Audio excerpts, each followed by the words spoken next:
Thank you so much. Thanks for the introduction. And thanks for the invitation. It's a real honor to be here. And yeah, more so, thank you to everyone for taking time out of your weekends to be here and to talk. And yeah, as Maura said, I'm going to talk, I think, for like an hour or so, and then I'd love to just open up, yeah, like free discussion, hear what you all have to say, to think. Yeah, it's kind of I'm going to talk about some ideas I've been working on for a while. And so yeah, like any feedback is really valuable. So yeah, without further ado, let me share my screen. There we go. How's that look for everyone? So yeah, so the title is yeah, The Death of Destiny, or How Almost Everything Became Contingent. And so yeah, hopefully what what I mean by all that will become clear over the next hour or so. So let me so yeah, to the first section, just by way of introduction. So Wilfrid Sellars once offered the following definition of philosophy. So this was in the 1960s. Uh, and he said, the aim of philosophy, abstractly formulated, is to understand how things, in the broadest possible sense of the term, hang together in the broadest possible sense of the term. So this is, it's my favorite definition of philosophy. Um, and, my reading of this is that it's what Sellars is trying to say is that it's about orientation. So in Sellers's view, he said that no holds can be barred when it comes to properly orienting ourselves in the world. And so as I want to explore over the coming slides, this means that any pragmatism worthy of the name inherently becomes cosmic in its stance and scope. That is to say, it melds our sense of what agents like us must ultimately do with our models of how the unfolding of the universe at large is. So the practical and the theoretical, the factual and the pragmatic. Because pragmatism, after all, consists in thinking about thinking, not as a mirror for detachedly reflecting existence, but as a tool for living and adapting within it. Yet, of course, most of existence is not to be found on or around Earth's surface. Of course, the words cosmic and pragmatism might seem like unusual bedfellows. Pragmatism, after all, is known for being down to earth, yet the apparent conflict, as I hope to show, is largely illusory. For rationality is, on one definition, the rejection of the self-centered in search for what's unanchored from such blinkered or self-interested horizons. The only authority it respects consists, that is, in justifications and warrants stripped of all such residue, or those that at least aim to apply equally to anyone, anywhere, anywhen. So accordingly, rationality cannot accept any merely arbitrary bound or terminus on this search, on its inquiry, whether this rests in the inherited limitations of our sensory organs, our transient lifespans, the quirk of where we find ourselves within the galactic filaments, or indeed mere incuriosity. And so to try and flesh this out with an example, imagine an alternate history wherein everyone alive and throughout history assumes strawberries are poisonous for whatever reason, and the human species ages and goes to its deathbed without anyone ever having eaten a strawberry because nobody has ever tested this erroneous belief. The fact that this scenario strikes us as perverse testifies to the fact that pragmatic inquiry can leave absolutely no stone unturned, and that experiment must indefinitely go on, regardless of distance of object or difficulty of goal. Because we simply cannot know the practical upshots in advance of putting questions to nature. Inquiry must be pursued wherever it leads, even to the outermost edges of space or of time. So reasoning, therefore, I think, is a tendency to float from somewhere and somewhen, from a rootedness, to a perspective progressively unmoored from such embedding, all whilst never losing sight of the fact that every dilation of perspective ultimately still serves, or should serve, to orient the reasoner pragmatically within their world. But what does this orientation involve then? So crucially, it is necessary to orient ourselves in time as much as it is to orient ourselves in space. Indeed, one paramount way in which things hang together is the ways in which what comes after is shaped by what came before. Under another guise, of course, we call this history. History describes the ways in which the past exerts influence over the future. It is the arena of the contingent and the indelible, where events can unfold in multiple ways, but the fact of events having gone one way over any other feasible way permanently alters how everything can pan out thereafter. History is thus a concept of paramount practical import, for it is the sole medium within actions of whatsoever sort come to matter. This, again, is because it is the arena of the contingent and the indelible. After all, actions, I think we'd all agree, matter only if the consequences they unleash would not otherwise have happened, or are contingent. Their influence, in other words, rests in the recognition that, had they not taken place, then everything afterward would have also unfolded differently.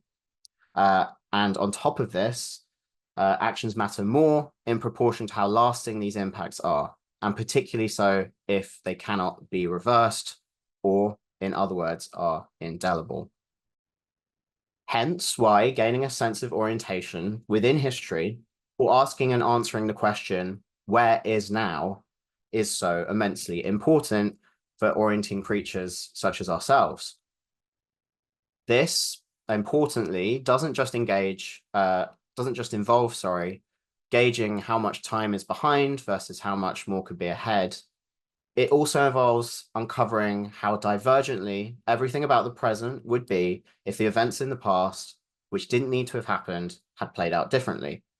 Because only by coming to terms with this, do we grapple with just how open and contingent what ahead might also be. Only this way can human collectives begin, no matter how fallibly and falteringly, to become accountable for ourselves and our actions at spatio-temporal scales, extending beyond the selfish or the biographical. Indeed, as we'll see, to fully answer the riddle of where we find ourselves in time, we cannot only seek our place within our own biographies or those of our wider cultures or societies, we must also seek the position of now relative to the evolution of all life, the unfolding chronicle of our planet, and even the aging of the universe as a whole.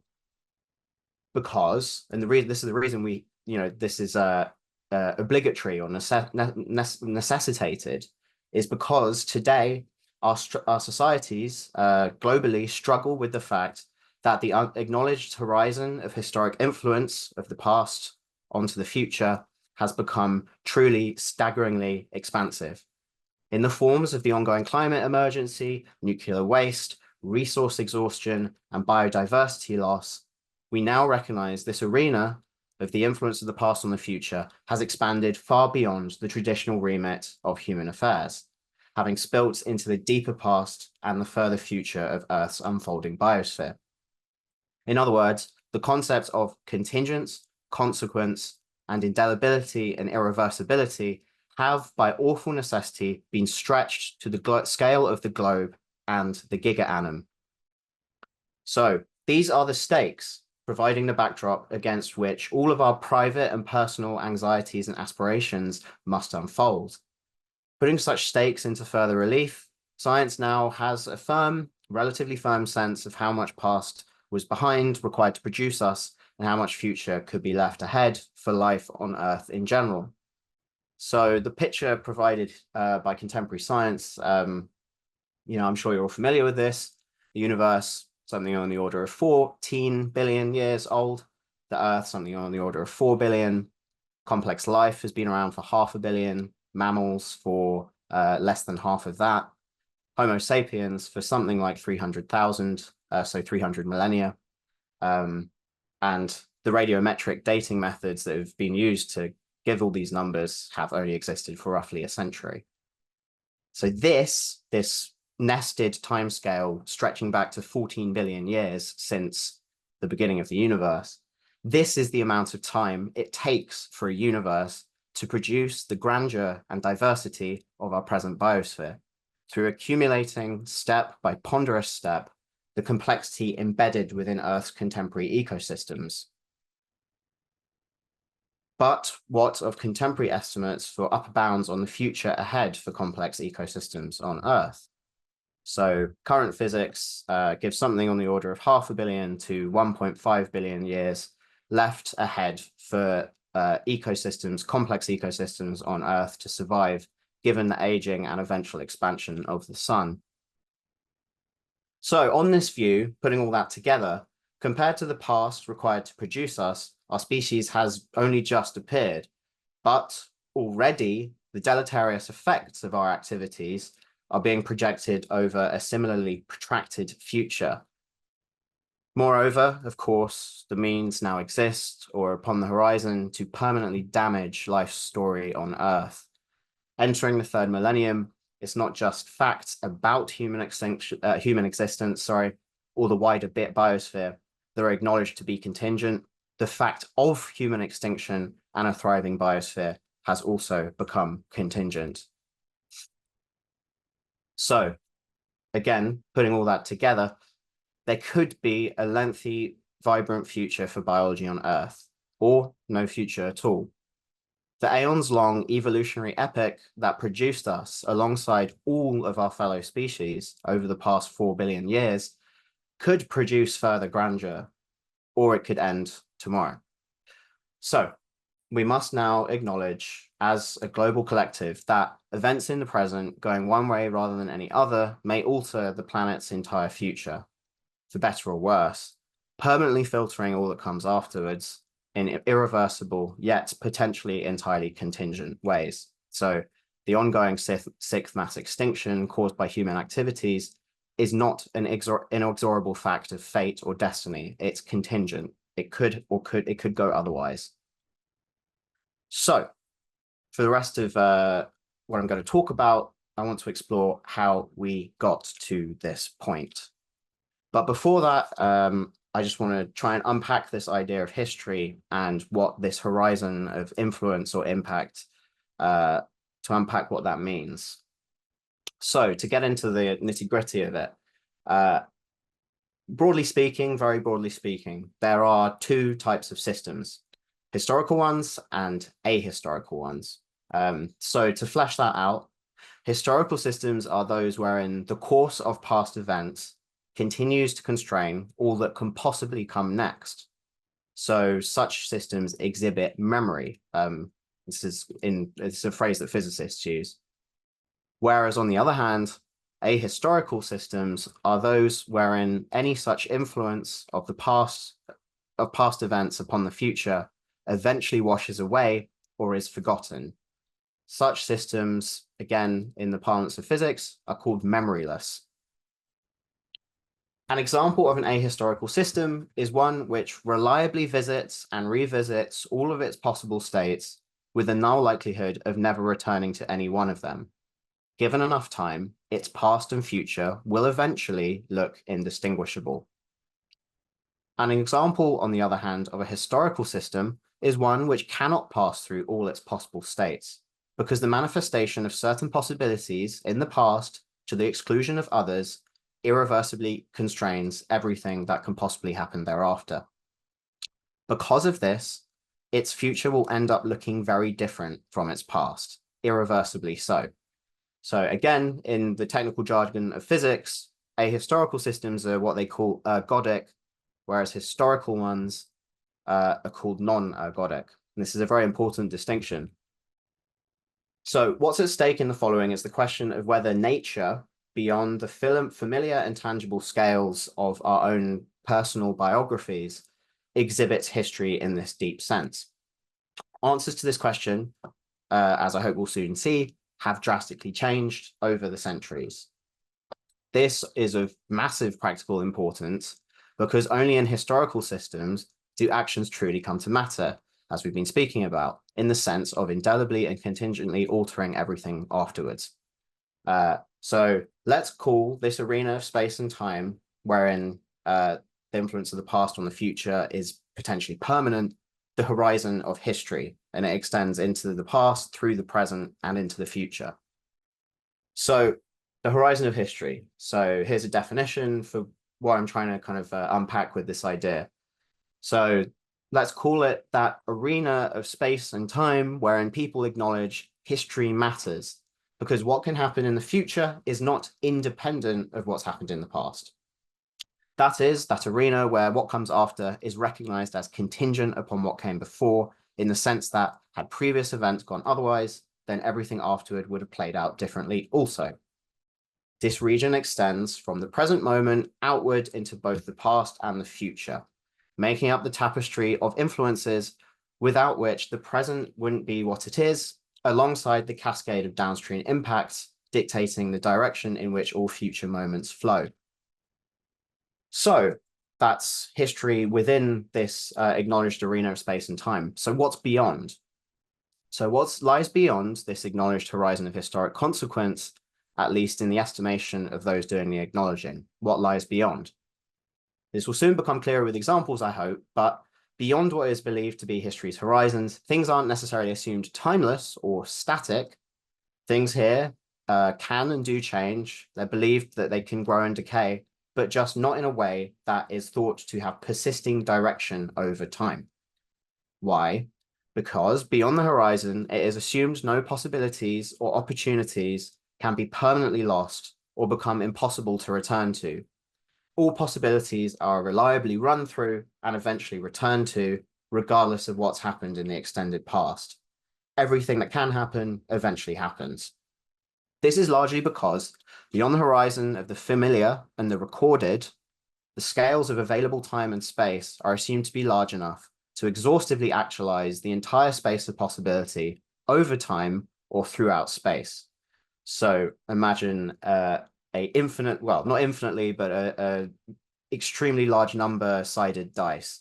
Given enough rolls, either sequentially or simultaneously, all of its possible sides will be made manifest and will reliably repeat. Because of this, beyond the acknowledged horizon of consequence, all influence of the past on the present eventually washes away. The legacy of things going one track rather than any other will eventually become irrelevant because the alternate paths and possibilities remain accessible and will, given enough time, inevitably be passed and repassed through limitlessly. So, over the longer run, there is thus no direction, no persistence, no memory. All impacts eventually are reversed, washing out into their opposites. All losses are eventually recouped or compensated as what is lost is returned. Beyond history's horizon, therefore, processes are presumed to be memoryless and meandering, thus neutering any acknowledged impacts of what happens here and now at this larger, non-local scale. So why does any of this matter? Again, to try and flesh out why this is a practically important distinction. Within the horizon, the course of past events matters. Beyond it, instead, the course of past events is absolved of mattering, at least permanently or persistently. So, whilst you feel avoidable losses or local damages keenly within what you acknowledge as this horizon of history, you can always point beyond it to that scale or interval wherein you assume what's lost must be returned in order to remedy or diminish the sense of immediate damage. For the longest time, if you look at the historical record, this is indeed what people have done when it comes to scales of space and time beyond the observable or tangible, in order to assuage themselves of fear that accidents and losses really cosmically matter. And again, I hope to flesh this out with examples going forwards. So indeed, the horizon of history is the area within which concepts like loss or extinction or squander gain their full bite, because beyond it, they're defanged by cycling returns, wherein everything lost is later regained. We are very fluent, each of us individually, with the concepts of contingency and indelibility when it comes to our own biographies. To give one example, if I severely injure myself and break my legs, I know I may never walk again. Because I recognize such misfortune isn't inevitable, I endeavor to avoid it. However, extending these two concepts beyond our biographies doesn't seem to come so intuitively ahead of evidence. Prior to centuries of investigation, therefore, deciding whether the universe itself exhibits historicity remained underdetermined. In advance of accumulation of a vast amount of evidence to the contrary, it simply wasn't possible to satisfactorily falsify the alternate hypothesis that nature, beyond the tangible scales, seemingly simply unceasingly cycles, exhibits no genuine history, and never gains or permanently loses its potentials. Tangible evidence of genuine history, in other words, was required to refute this lingering alternate suggestion, eventually banishing the sense of cyclical eternity step by step to the very edges of the universe. So for the remainder of the talk, I will explore in very broad brushstrokes the history, primarily the history of science, of how this evidence was accumulated and how over the centuries, inquiry has expanded this horizon of historic process to cover increasingly expansive scales of space and time. And in the process, how it has thus progressively banished this comforting notion of eternity and cyclicity outward to the edges of creation. It must be noted here at this point, however, that many non-Western and indigenous cultures have long held extremely expansive temporal outlooks. To give just one example, from Hindu cosmology, they have systems of measuring cycles and lifespans. So the kalpa is just over 4 billion years. This is the lifespan of creation, which extremely bizarrely happens to just match up with science's contemporary estimate for how old the Earth is. And then the life of Brahma, which is an even bigger scale of time, is, as you can see, far bigger than even that. However, in Western traditions, two attitudes to time came to dominate that up until very recently enforced peculiarly and perhaps even pathologically shallow historical horizons. I call these two dominant attitudes the eternalistic and the apocalyptic. Let's explore them by turn. So to move first to the eternalistic attitude to time. Prior to the compiling of a unified anthropological archaeological record spanning several continents, the question of whether the history of humankind exhibits any overall direction or simply cycles unceasingly was again underdetermined. There simply wasn't enough synoptic evidence to satisfactorily invalidate one or the other hypothesis. Note that direction here implies nothing normative or evaluative. It simply refers to the possibility of epochal transitions, cumulative records, and genuine novelties. So, for example, the suggestion that we all now acknowledge that there was a time before which there were no humans anywhere practicing agriculture, as opposed to the alternate assumption that there may never have been a time when someone somewhere wasn't practicing agriculture. Again, ahead of sizable evidence to the contrary, it's very hard to satisfactorily falsify conjectures of cyclicity. Accordingly, steady-state notions of global time were very tempting. This was particularly true in Europe, where outlooks for a long time were notably cyclical when it came to time. So, for example, the ancient Greeks and Romans held that the past is so big, so infinitely big, such that everything humanly possible has already been experienced innumerably many times. Identically, they held that the future is so big, immeasurably so, such that everything now lost or squandered will later be inevitably regained or returned.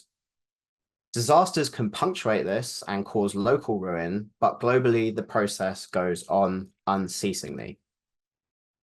So, again, they invariably assume that time was therefore directionless. Any seemingly directional process, it was believed, would be counteracted by its opposite somewhere else in either time or space, such that, globally speaking, time lacks direction. For Plato, for example, the past, he wrote, was of a long or infinite period of time, such that during that time, thousands upon thousands of people have existed, and by the same reckoning, as many have been destroyed. He continued writing that their social and political arrangements have been of every possible kind. He thought that every possible permutation of moral or material betterment or decay, in his words, has been passed through innumerably many times, and by the same token, all will be passed through again in the measureless future, regardless of what happens now. In other words, you can't irreversibly lose human or historical possibilities, nor the possibility of human history as such. Moreover, Plato and many later pagan philosophers believed catastrophes regularly destroy civilization, erasing accumulated human learning, thus putting an upward ceiling on cumulative knowledge. But such calamity leaves no permanent legacy in their view, because afterwards everything is played out in the same way again. The arena of historical possibility was considered small enough that it would regularly exhaust itself and start again without limit, cessation, or variation. In Aristotle's words, probably each art and science has often been developed as far as possible and has again perished, not once, nor twice, nor occasionally, but infinitely often. So, by the same token, the same was assumed to hold for the unbounded future, no matter what. Loss and destruction could only ever apply locally and transiently, never irreversibly or globally. As such, for the ancient world, the horizon of history, of cumulative, persistent, directional process, didn't yet extend far beyond one's own polis. So here's my attempt, probably not very good, to diagram this. So you can see this arena below where these directional processes or historic non-ergodic things can happen. And then beyond that horizon, you get the larger unknown intractable space wherein you get this directionless meandering. So that was the eternalistic outlook, which dominated throughout the pagan pre-Christian world. Now to move on to the second one, apocalypticism.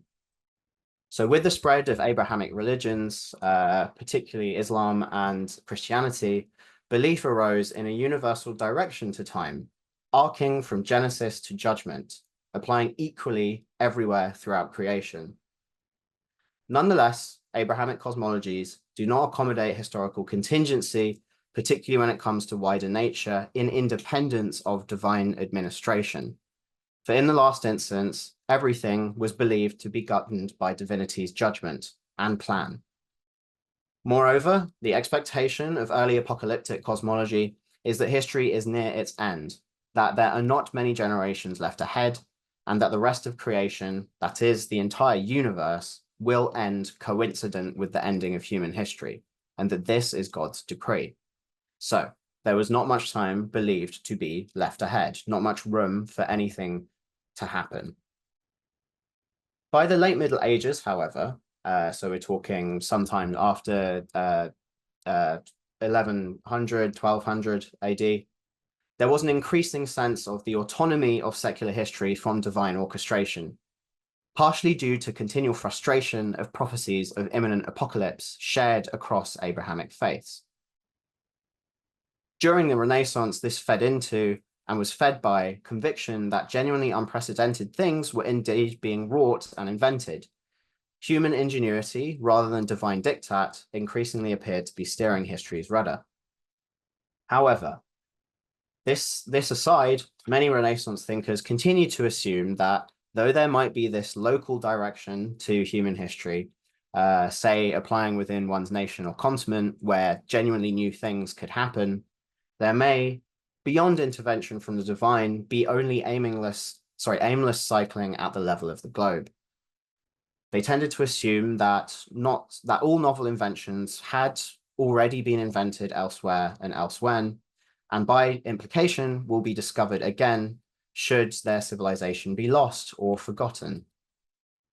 So again, to put an example to this, often when we think of Hobbes and his theorization of this transition from the state of nature to the social contract, that seems to be something like what we now believe as the transition from prehistory to history or pre-agricultural to agricultural. However, this actually isn't the case because he was explicit in admitting that he didn't believe that there was a time when such a state of nature was universally ascendant throughout the globe. Again, this betrays an assumption that human history, at the level of the globe, is simply the cycling of states exhaustively manifested throughout space, rather than a chronology of genuine firsts and losses irreversibly sequenced throughout time. So, by the early modern period, the horizon of history had expanded perhaps beyond one's polis to one's landmass or continent, but again, it still didn't extend far beyond because there simply wasn't the accumulated evidence or knowledge to, again, to invalidate the hunch, the suspicion that beyond this kind of, this horizon of the landmass or the continent, everything that's happening now hasn't already happened, and everything that's lost now won't eventually be recovered or returned. So to move onwards to the fifth section, subsuming Earth within history's horizon. So, however, from the 1600s onwards, geology, as we now recognize it, had been consolidating as a mature science. The geological record of superposed strata, each containing different fossils, one atop the other, a ledger of the past, would seem clearly, obviously, to imply direction at the global geological scale. Nonetheless, for a while, many resisted, trying to resolve building evidence of systemic paleontological direction into theorized cycles of wider directionless repetition and recurrence. Ahead of evidence to the contrary, again, naturalists assumed the evidences of excavation, of digging down deeper through the record, would eventually reveal a lack of directionality across geohistory. So in the words of French writer Benoit de Maillet in 1727, he wrote, "If we dig down to the center of our globe, we would see the remains of several superposed worlds, entire cities, durable monuments, and everything we observe on the surface of the earth, bones of men and animals, and all that occurs in our present world." So the expectation would be that if we dug far enough, we'd find fossils of what's currently happening on the planet, on the planetary surface. The presumption was that the Earth's past had always looked roughly like the present. Disasters may have recurrently wiped the world clean, but civilization returns after each reset, following an identical path each time. In the words of Edmund Halley in 1694, he said, "There may have been a preceding learned age prior to the previous planetary disaster, wherein possibly as many things have been known as now, and perhaps many more." So even global catastrophes then, ones that wipe all life clean, were thought to have no lasting impact because everything lost will inevitably effortlessly be regained. Everything remains reversible. Reasoning teleologically, Halley even conjectured that such life-resetting catastrophes are, in his words, for the benefit of the humanities that are to succeed, somehow ensuring the well-being of the future world. Nonetheless, since at least 1700, scientists had been accumulating evidence of undeniable directionality in Earth's fossil past, in the shape of vestiges of a beginning. As early as 1669, the geologist Nicholas Steno recorded strata, in his words, free of all organic material, implying to him a period of Earth's history when animals and plants had not yet appeared. This was surprising given what people knew at the time. Moreover, on top of this, no sign of fossilized humans could be found in the lower, eldest beds. Candidates for ancient humans were soon proven to be mistaken, such as this giant salamander fossil, which was briefly mischaracterized as an ancient human. So, by putting a clear backward stop on previous human history, alongside implying the recency of all humanity within a much elder Earth system, This meant that it became much more plausible to suggest that not everything humanly achievable has already been achieved throughout an unbounded past. This, in turn, fed into a sense that rather than being a closed-off repeat of what's come before, the future ahead could be open-ended, containing novel achievements, as well as unprecedented challenges. Thus, rather than being made up of directionless returns, resets, and amnesias gyrating throughout boundless time, human history, as a global whole, could begin to gain an overarching shape and structure involving determinate firsts and unidirectional transitions between different states. Moreover, a bounded past neatly implied a bounded future, forcing people, for the first time, to properly confront humankind's dependency upon the allotted lifespan of the physical planet.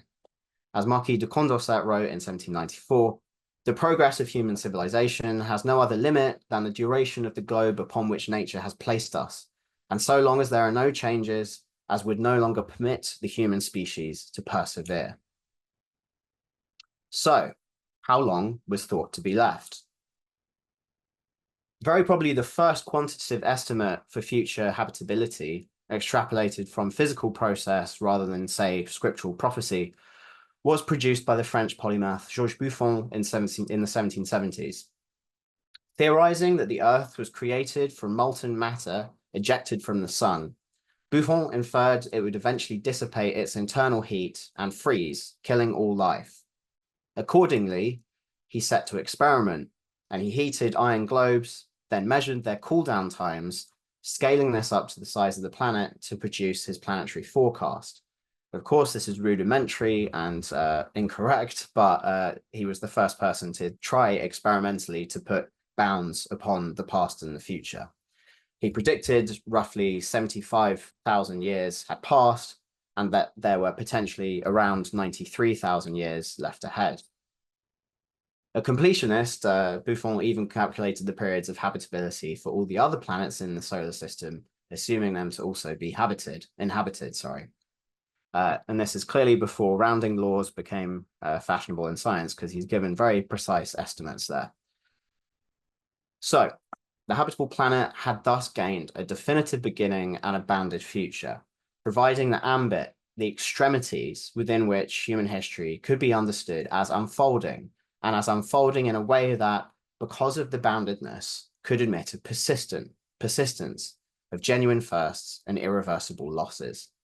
Eventually, this would come to replace the default assumption that global human history unfolds as this limitlessly reversible and retraceable meandering through time immemorial. Because of this, there emerged a sense of time ahead, bounded yet capacious, within which novel things could be achieved, perhaps, and persistently accumulated. But by the same token, this also meant that what might be lost in the event of some kind of disaster at planetary scale could also become articulable. So, by this point, sometime around the early Enlightenment, the horizon of history has now started circumscribing our planet as a physical entity and whole. Nonetheless, not too much contingency had yet to enter the picture. Buffon himself once speculated upon what would happen if all life was simultaneously wiped out globally. He said, "Let us suppose for a moment that all currently existing individuals should be stricken with death at the same instant." Buffon imagined that after this, in his words, there could not fail to be reproduced a new living nature. This replacement of living nature, he continued, would soon exhibit the same general plan of organization and the same varieties in the particular forms. So, to move on, subsuming species within history's horizon. So, why did Buffon assume this, that if we wiped out all life on Earth simultaneously, it would effortlessly return? The answer is because there was not yet any clear understanding of how species originate, such that there could be no grasp of what precisely is lost when their populations are destroyed to the very last member. There was no consensus that once lost, species are gone forever. Many assumptions regarding origination of species prior to Darwin actively obstructed grasping this idea that species once lost are gone forever. Going back centuries, one prevalent theory held that each species pre-exists all its manifestations as invisible seeds diffused through the atmosphere. These were assumed to be indestructible, i.e. they always have existed and always will. All that was thought to be needed was welcoming conditions, and the seeds, the latent seeds spread throughout, the universe, the atmosphere, would simply germinate into fully adapted species without any need of parents. This means that a species can persist even if it has no living members. Such a theory makes the origin of species effortless, in that it lacks any time span for origination, because it bypasses all the steps we now know are required to be traced through from simpler to less simple forms in order to forge a complex adapted lifeway.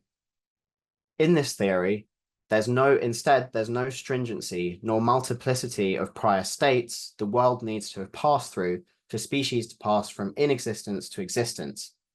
The corollary of assuming this is that if a population dies out here and now, it's hard to see what would obstruct it from later reappearing elsewhere. Given all this, in the earlier 1700s, this argument was rallied to explicitly deny the irreversibility of the wipeout of an entire organic population. Again, Benoit de Maillet in the 1720s wrote, "There are few countries in which characteristic species of animals have not disappeared, but these species which we know have vanished from the earth certainly survive, as their seeds still occur in the air surrounding it and therefore could reappear again any day."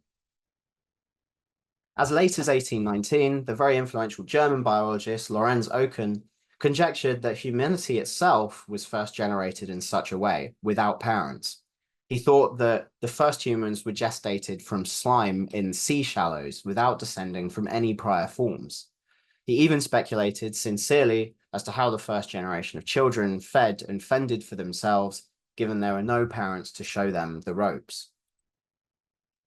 Put simply, belief in the spontaneous generation of complex things without the need of any prior histories neuters the consequences of their eradication, because there's no stringency of states the universe must retrace to produce identical or similarly complex classes of entities again.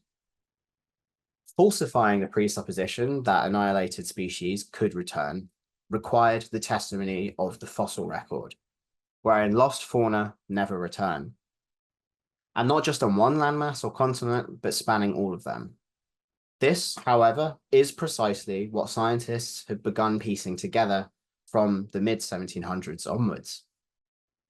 By 1800, the scientific community had unearthed enough bizarre forms that clearly no longer existed anywhere alive on Earth, such that they accepted as consensus the reality of prehistoric irreversible extinctions. By 1830, a sequence had started to be accepted throughout the fossil record, a succession of fauna over time where earlier forms are more unfamiliar and later forms more closely resembling those extant and alive today. Naturalists therefore hypothesized an initial era of fish, then an era of reptiles, followed by today's era of mammals. Nonetheless, the causes behind this faunal succession remained unclear.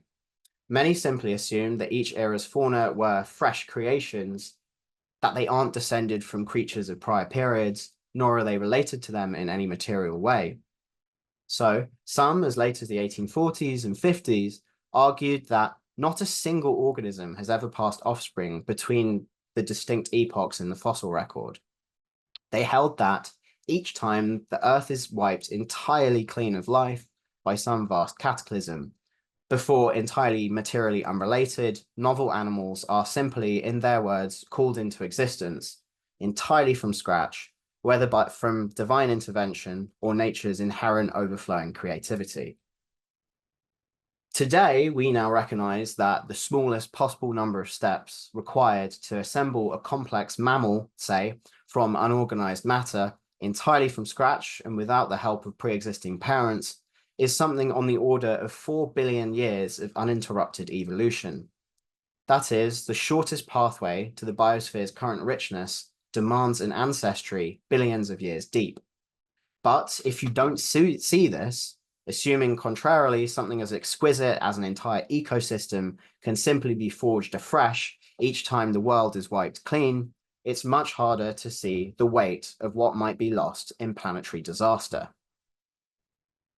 We now know species are historical entities. They cannot simply spawn independently of myriad prior states of the world holding true. This is why, should they be lost, they cannot effortlessly reappear. But prior to Darwin, this was not widely accepted or acknowledged. So it was Darwin who allowed the world to see this. He demonstrated that complex lifeways are only ever wrought by stringent, long-winding histories. Accordingly, members of a species cannot spawn anywhere, anytime, effortlessly, because they need a connection to a shared past in the form of parents and countless ancestors. Darwin was explicit and conclusive. He wrote in Origin in 1859, "When a species has once disappeared from the face of the earth, we have reason to believe that the same identical form never reappears, for the link of generations has been broken." Given this, organic complexity thus becomes a kind of stock built only over time. It doesn't just require one prior state to hold, it requires myriads in unbroken chains of cumulative inheritance stretching back aeons. Without the shortcut of already procreating parents, there is no way of skipping all of these long drawn out steps. Solely upon apprehending this, could it become truly apparent how historically consequential any destruction or loss of that organic planetary stock might be. Though it would take a few more generations for adherents of Darwin's theory to truly explicitly realize what this entails concerning the scope of the contingency of every earthly species. So, again, by the 1860s, by the time of Origin of Species, all species on Earth were now included in some way within history's horizon as its products, contingent and irreversibly destructible. So again, this horizon has now expanded to include not just the individual life, not just the national history, not just human history, but the origin and extinction of species within Earth's wider historical arc from accretion to eventual death. So to move from the subsumption of species to the subsuming of the sun and the solar system itself. But given all this knowledge that had been constellated by the time of, say, Darwin, how much longer was thought to be left ahead for life? How much further development of this evolutionary process might be possible? Answering this question, of course, involved estimating how long it had taken for life to arrive at its current grandeur and diversity, so as to gauge how much further diversification could be accumulated in the time possibly left ahead. By the mid-1800s, due to the birth of thermodynamics, which models the flow of energy and heat, the question of Earth's future habitability was by now understood to hinge upon the sun's remaining lifespan. As John Tyndall, the physicist, wrote in 1863, "Look at the integrated energies of our world, the stored power of our coal fields, our winds and rivers, our fleets, armies, and guns. What are they? They're all generated by a portion of the sun's energy." So, given this understanding now that everything happening on Earth is in some sense parasitic upon the sun, how long did contemporary physics put as being left ahead? Mid-century, physicists provide the first hypothetical model for how the sun was formed and how it produces heat. Their new mathematics of thermodynamics were quickly used to estimate how long it had already been burning and how long there might be left ahead. William Thomson, later Lord Kelvin, produced the first quantitative explicit prediction for the future output of the sun in 1854. He thought that the sun cannot last as at present for 300,000 years. By the end of the century, physicists had begun to produce calculations, and eventually it converged on the low tens of millions for Earth's habitable future. So by this point, now that physics, even if the estimates turned out to later be wrong, they were at least producing explicit bounds for the history of the entire solar system. And so again, we can see that now that this arena wherein history matters, and you get arcing processes from birth to death that are irreversible, has now expanded to include not just the Earth, but the whole solar system, the whole of stellar history. Yet, just as the ancients and early moderns could point beyond their own landmass in order to gesture beyond history's horizon to the region wherein things will comfortingly repeat or recoup, so too could the Victorians point beyond the solar system to other stars and other star systems, and conjecture that regardless of humanity's fate here and now on Earth, there will always and forever be abundant other humanities spread throughout the limitless cosmos. Auguste Blanqui, the French revolutionary, stated this strongly back in the 1870s. He wrote, "The starry expanses are the future regions of our immortality. The number of our body doubles is infinite in space and time." So at this time, it was broadly believed that the universe was in some sense eternal and infinite. And so within such infinity and eternity, no matter how improbable based on Darwinian evolution, there will inevitably be not just repeats of humanity, but repeats of each one of us as individuals. So this is why Blanqui argued that this meant that the stars are the regions of our immortality. Such assumption was broadly almost universal, and had been since the Copernican revolution revealed the sheer size of space. It allows one to view the extinction of life on Earth as comparatively trivial, as only a local tragedy, because we can rest assured that elsewhere in the infinite universe, there will always be, in the words of the popular French science writer Camille Flammarion in 1880, other suns, other Earths, other humanities, and other minds are successors in the universal and eternal history. So this is tantamount to a denial of death at the level of the species. Such belief was attached to related assumptions about the origination of life itself. Indeed, many theorize that in a cosmos without a beginning, life itself also need not be historical, in the sense of never having properly originated anywhere or anywhen, such that it also can never properly have an end. This took the form of the theory of panspermia, popular during the decades straddling 1900, which argued that life doesn't originate or emerge at a certain place in time, but simply circulates and always has done unendingly from system to system, from planet to planet, in the form of cosmic spores, or a better term, astroplankton, which is a term that people actually used. In the 1880s, August Weismann, the German biologist, wrote that panspermia states that life can only arise from life, and has always so arisen, and thus organic beings are eternal, like matter itself. Moreover, panspermia meant that on average and over time, the amount of life in the eternal cosmos will remain invariant. One planet may die, another may be germinated, but these average out in the longest term. So Svante Arrhenius, a Swedish physicist, wrote in 1907 that circulation of life has neither beginning nor end, and life may exist and continue to exist forever and undiminished. So again, this idea that life itself as a cosmic phenomenon is indestructible and therefore immortal.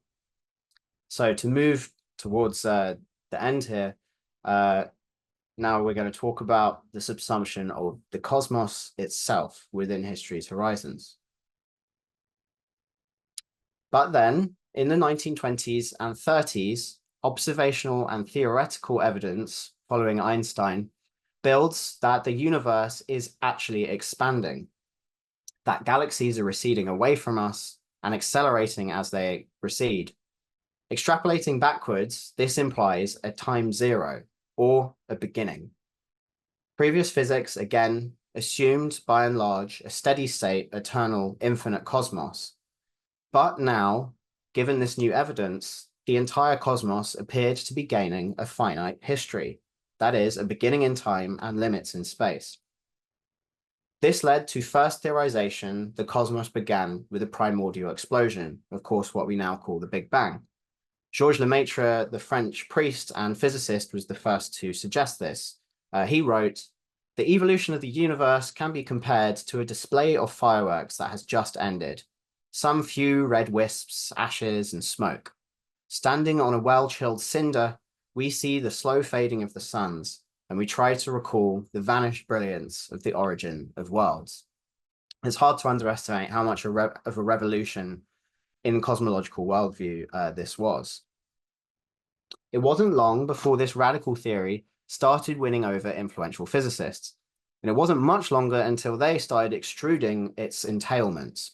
So, in the words of the Russian-American physicist George Gamow in 1941, he wrote, "Not so long ago, one of the favorite explanations of the appearance of life on our planet was the panspermia hypothesis. But this becomes rather senseless in the light of modern knowledge, that the stars themselves are not eternal and were born. This physical creation of the universe must have taken place during the epoch preceding the formation of our Earth and other planetary systems. And since it is obvious that at that time no life could exist anywhere in the universe, the problem of the origin of life has to be faced anew." So there's a bit of an analogy here with the previous geologists in the 1600s and 1700s who suddenly had evidence that there was a time on Earth where no life existed anywhere on Earth, but now we're talking about this at the scale of the entire universe. Around the same time, there were various important breakthroughs in origin of life research. Throughout the 20s and 30s, the Russian biochemist Alexander Oparin had been the first to pose life's origin as a specifically historical question. Previously, that is, it was assumed life either didn't originate and simply eternally circulated, that's the panspermia theory, or alternately, that it was constantly emerging from non-living matter, and that's the theory of spontaneous generation. The theory that we saw with Oken, the idea that things can suddenly emerge from slime. However, both of these theories remove any significant factor of historical time.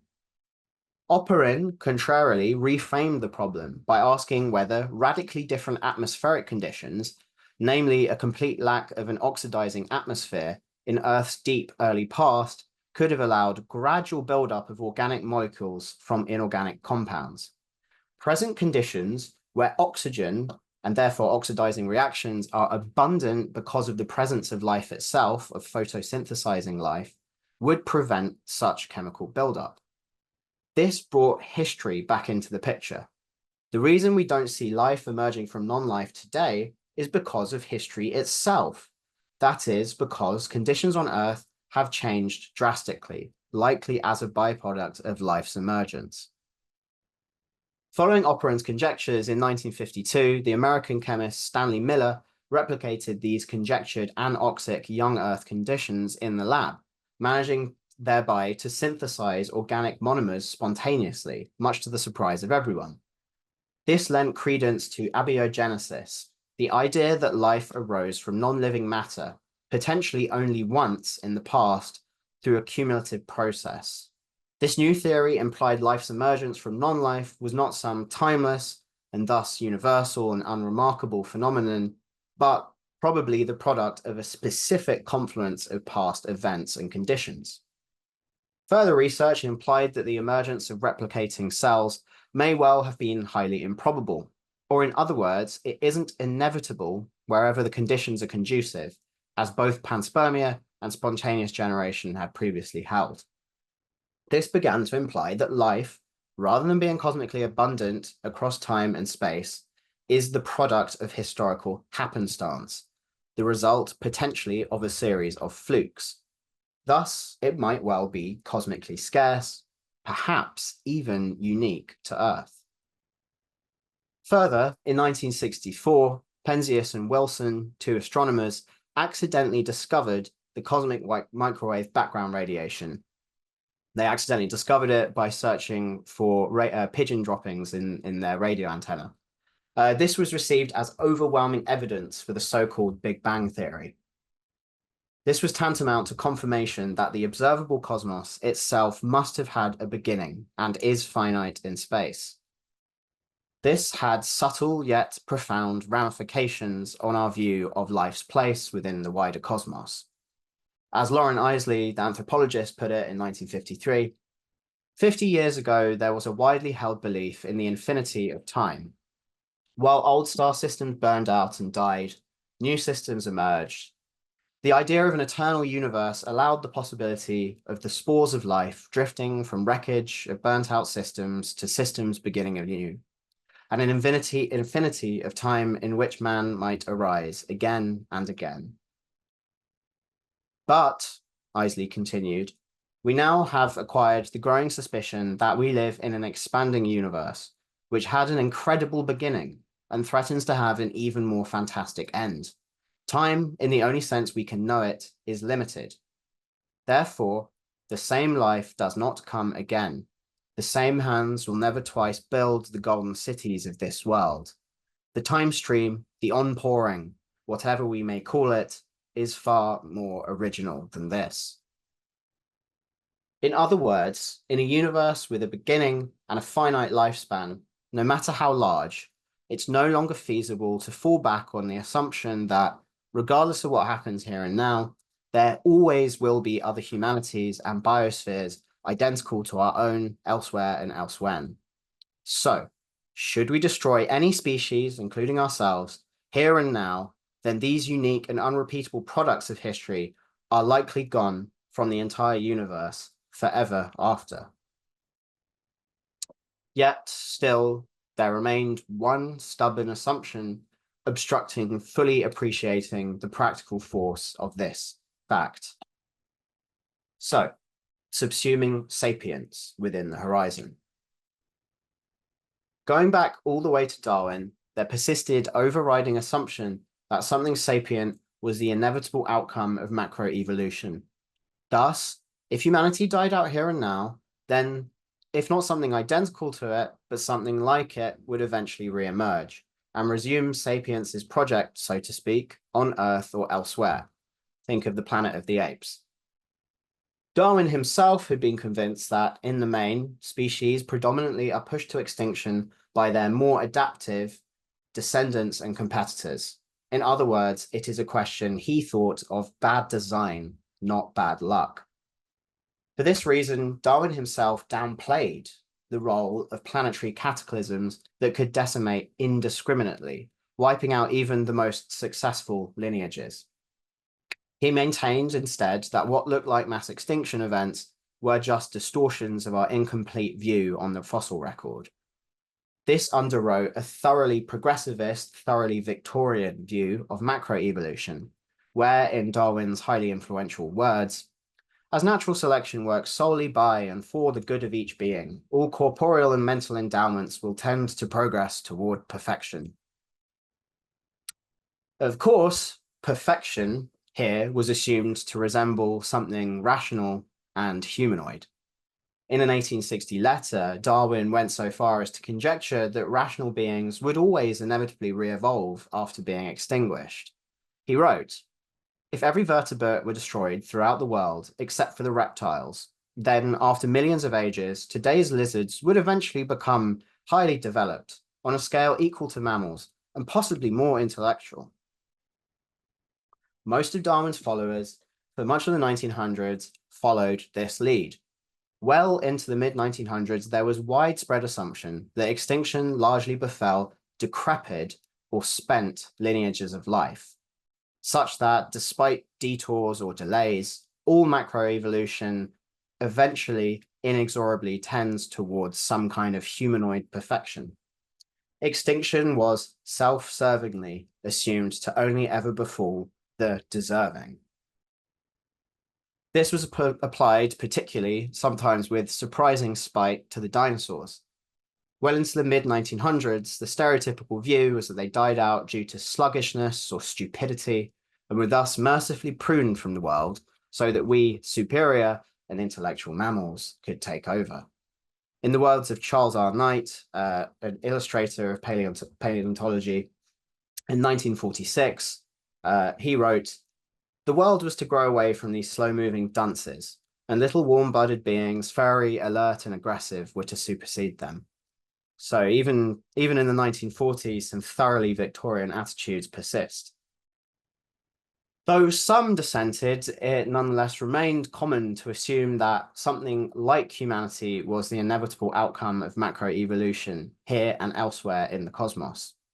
At the 1969 centenary of Origin of Species, 1959, sorry, centenary of Origin of Species, one prominent scientist confidently pronounced the following. He said, "Hence I see the development of higher types of mammals and to some extent of a being like man as necessitated." And here you see an image of what a whole bunch of paleontologists believe might have happened to the dinosaurs if they were allowed to evolve, becoming humanoid and sapient. Unsurprisingly, such assumption was applied not only to Earth's future, but also to exoplanets. During the Cold War, indeed, probably psychologically because of the Cold War, it was often stated that should humanity atomically self-destruct on Earth, there would at least be other rational beings elsewhere who would be able to give the world riddle another shot. Again, think of Planet of the Apes. However, as the 1980s opened, conclusive evidence began building, implying the dinosaurs were decimated by a chancy astronomical collision. Having been downplayed since Darwin's time, to the point of investigation being genuinely stymied, this went on to reveal the huge importance of chance, contingency, and indiscriminate mass extinction in shaping life's history. Suddenly, it became highly plausible the dinosaurs didn't die from bad genes, but from sheer bad luck. A comet, after all, cannot be rationalized away as the handmaiden of progress, nor as adaptation's invisible hand. This had three profound but subtle consequences. First, the new view implied that, should the asteroid not have chanced upon Earth, we cannot assume that anything humanoid would ever have emerged. Or in the 1983 words of the Polish polymath Stanislaw Lem, none of us would be here if there hadn't been 66 million years ago a catastrophe in the form of an enormous 3.5 to 4 trillion ton meteorite. We are, he concluded, the fluke product of the roulette wheels that are galaxies. Bluntly calling humanity necessitated, as the scientist at the centenary of Origin had said, is the opposite of accepting that it could easily suffer a similar fate to the dinosaurs. In general, assuming extinction only happens to the deserving was not only self-serving, but it also obstructed sensitivities that it can befall lifeways which could otherwise have gone on, flourishing and diversifying indefinitely. Worse, it enabled the mollification of humanity's wholesale destruction of global ecosystems. So even up until the 70s and 80s, it was common for people to acknowledge this destruction of global ecosystems, but justify it and say, well, evolution is always for the progress of the whole. But such a view would be dismantled in the latter decades of the 1900s because of the evidence of the comet and the dinosaurs. And so to move on to the second of these large-scale consequences, secondly, by demonstrating how the marks of contingency cast their legacies deep through evolutionary history, the cometary impact hypothesis made much more salient the impact of present-day human action upon life's further future. Suggestions that human action is altering everything to come in ways which wouldn't otherwise have come to pass gained more force. Tellingly, it was precisely around the same time as the evidence for the comet emerged in the 1980s that prominent scientists, such as the anthropologist Richard Leakey, first began asserting that we are living during the sixth mass extinction, triggered by human activities. For Leakey and others, it was clearly a recognition of the newfound role of contingents in previous mass extinctions, which led him and others to insisting we take responsibility today. Indeed, as I say, prior generations of scientists had just made excuses for anthropogenic ecocide, explaining it away as part of nature's inexorable search for the fittest. However, imputing culpability for a wrongdoing assumes that things could have played out differently had the wrongdoer acted differently. But this long-held progressivist assumption had enabled prior intellectuals to pardon anthropogenic extinction. Again, ahead of strong contrary evidence, people simply weren't entirely willing to extend genuine contingency far beyond tangible human affairs up to evolutionary and planetary scales. But the impact evidence forced this extinction. So, in third and finally, the new view of mass extinction toppled any residual assurance an animal as adaptive as Homo sapiens won't be succumbing to extinction anytime soon. It demonstrated that even the most dominant and preeminent animals can perish, leaving no progenitors, nor any hope of a replay. And this could happen entirely due to lottery or folly, rather than bad design or inherent decrepitude. For these reasons, it's probably not a coincidence that, as Stephen Jay Gould liked to point out, research into the Cretaceous Paleogene impact dovetailed into the first serious research on the severity of nuclear winter. And it also helped foment what we now recognize as modern climate modeling. So in 1980s, Stephen Jay Gould wrote, "A recognition of the very phenomenon, i.e. the impact winter that killed the dinosaurs, that made our evolution possible by exterminating the previously dominant dinosaurs, might actually help to save us from joining those magnificent beasts in contorted poses among the strata of the earth." So, I've been talking for a long time now, but we're getting to the end. This is the conclusion. So where does this all leave us? Strangely enough, by making history cosmic, there arrives the possibility of making cosmic history. Or in other words, in a universe that is thoroughly historical, one that admits of unidirectional processes and irreversibilities, it is at least plausible that sapience might one day impart some kind of meaningfully lasting influence upon its cosmic environment. In an eternal universe, this, if possible, would have already happened, and we would live amongst the results. But instead, at a glance, the galaxies seem radically azoic, that is, uninfluenced by life or mind.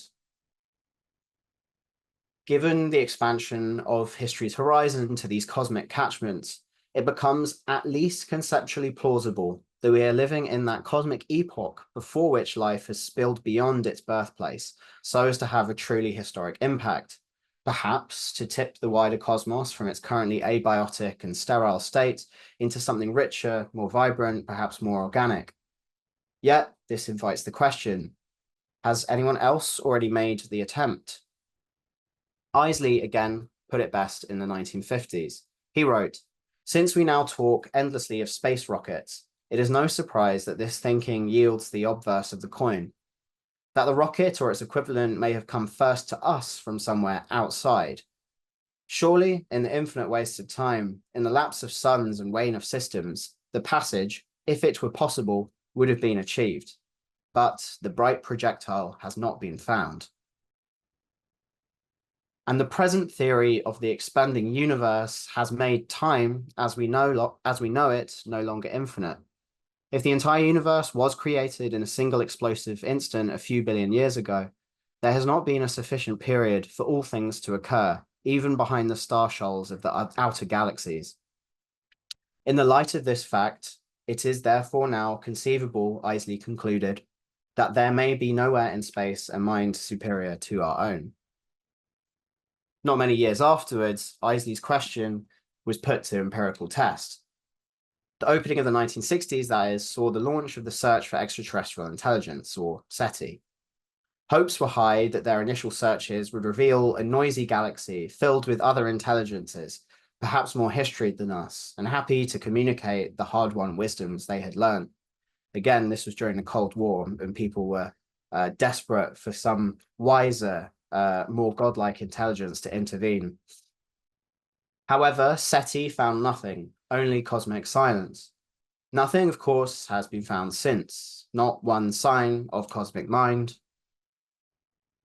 The uneasy conclusion was therefore swiftly reached, one which still troubles those who ponder the silent sky today. Either something about the feat of spreading life beyond its birth planet is impossible, either materially or due to some inherent transience of technological intelligences like our own, which doesn't bode well for our own future. Or, hardly more comforting, we are the first and perhaps the only minds the universe has developed which are capable of posing such a paradox in the first place and worrying about what it might mean. Both options, to put it lightly, are troubling. So, to conclude, where does this leave us? To sum up, as we've learned more about this world, we've increasingly come to accept that the statements, nature never forgets, and it could all have been otherwise, apply at increasingly titanic scales. In tandem, this has led inquirers to progressively come to appreciate the sheer contingency of everything that makes us what we are. Not only is replicating life itself the product of unrepeatable and chancy events in the ancient past, so too are all its diverse species, and in particular, that strange lineage of earthly life that accidentally developed sapiens. It took orienting ourselves within cosmic history as a whole to discover this fundamental and intimate truth about what we are, where we came from, and where we might be going. Where once it was assumed we were common or inevitable, now things like us seem lonely and fragile. But as orienting creatures, knowing that is never not also a form of knowing how. Each one of us is the product of unthinkable chains of contingencies, stretching from our parents through our shared common ancestry to the beginning of life on Earth, and outward from there, potentially, to the very origins of the cosmos itself. If any one of these contingencies had gone slightly otherwise, nothing about us would exist today. Pondering this and imagining replaying the tape of life from its beginnings, Stephen Jay Gould envisioned letting any one of our evolutionary ancestors expire. What would result? He wrote, "One little twig on the mammalian branch, a lineage with interesting possibilities that were never realized, joins the vast majority of species in extinction. So what? Most possibilities are never realized, and who will ever know the difference?" Responding to this, to modern science's teaching of the radical cosmic contingency of everything about Homo sapiens, Gould summed up his feelings. He wrote, "Make of the conclusion what you will. Some find the prospect depressing. I have always regarded it as exhilarating and a source of both freedom and consequent moral responsibility." I agree with this. In a cosmos riddled with and forged from contingency triumphant, there is room for agency and meaningful action. In such a universe, there is no congenital destiny nor doom. We can make what we are. It also means that the disasters and crimes that are committed are not inevitable nor unavoidable. For example, the ongoing ruination of planetary ecosystems, that sixth mass extinction, is not some inexorable question of fate. It is something that can go otherwise, for better or worse. In a universe such as ours, therefore, one where there is no congenital destiny or doom, one where contingency reigns triumphant, we are therefore always, to borrow the words of John Milton, sufficient to have stood, though free to fall. Thank you. So I will stop sharing my screen. There we go. Thanks for listening, everyone. Yeah, I went on for a while, but yeah, I'd love to hear any thoughts and take any questions. Hello, that was a really amazing talk and very interesting. And I have so many questions, but I think I'm gonna put it to two with it's one question, but sort of two examples of it. I think what your talk has really shown is that to understand contingency of our actions involves quite an imaginative project. And obviously that imaginative project then comes with an imaginative responsibility. And I want to give the two examples of where I see there's attention to that, and obviously what that imaginative responsibility would look like with our contingency. So the first example would be in terms of distributed agency and how we sort of, because of humanist frameworks still very much governing the way that we understand agency, we still think of ourselves very atomized and not understanding that, well, it was, yes, survival of the fittest, but there was also symbiosis. A lot of our evolution has been entangled, and so the extinction of all. But then there's this tension between how we understand how much of our agency, our individual our individual responsibility and contingency actually is present, considering that we pass these vast assemblages even on a cosmic scale.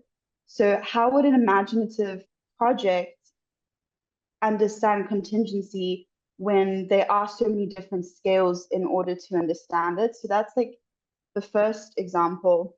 And the second example is that I see how much our future is becoming just so prevalent in our narratives, especially in the media. And we almost sensationalizing the future to a point that we actually cannot really imagine lots of possibilities. And so we either have echo chambers, for example, climate change denialism, that like to imagine a future that just reaffirms the present, or we have apocalyptic climate change discussions that try to spur our action in the present, but actually make people go, well, the world is shit, you know, I can't really do much about it. So there seems to be another tension that we need to imagine other possibilities of what the future will be, but we need to also very much understand the contingency of the present, and that contingency of the present does have set outcomes that right now where we're going, the Anthropocene is going to become even worse a problem for absolutely everyone on the planet. Everyone meaning every entity. So I guess the two examples show is that how do you have an imaginative project of contingency where one, there's an issue of scale, but then on one, there is an issue of how if we imagine too many possibilities, we might miss the contingency, and the contingency does have an effect. But so then there's an issue of where's the limitations? I don't know if I've articulated this well. No, you have. Honestly, you have. That's an amazing question. Thank you so much. The problem with really good questions is it's really hard to do them justice. So, but I'll try. So on the first question of the question of the scale of agency, that's a great question. Because I guess in a sense, what I'd be trying to put forward by putting all this together is to kind of in a sense like dismantle or challenge that very atomistic and individualistic idea of agency, because I can see why, for like just simple practical purposes, most people throughout most of the past would have had to have operated like that, because they were living day to day, meal to meal. It's kind of perversely like the conditions of possibility that have meant that we can all, or not all, but it's because obviously wealth is still atrociously unequal, but it's the conditions of possibility that meant that like large swathes of the developed world can now start caring about the far future. That has actually put that future in jeopardy, because it's the surplus and the wealth and obviously all the energy expenditure that involves that's now jeopardizing that future.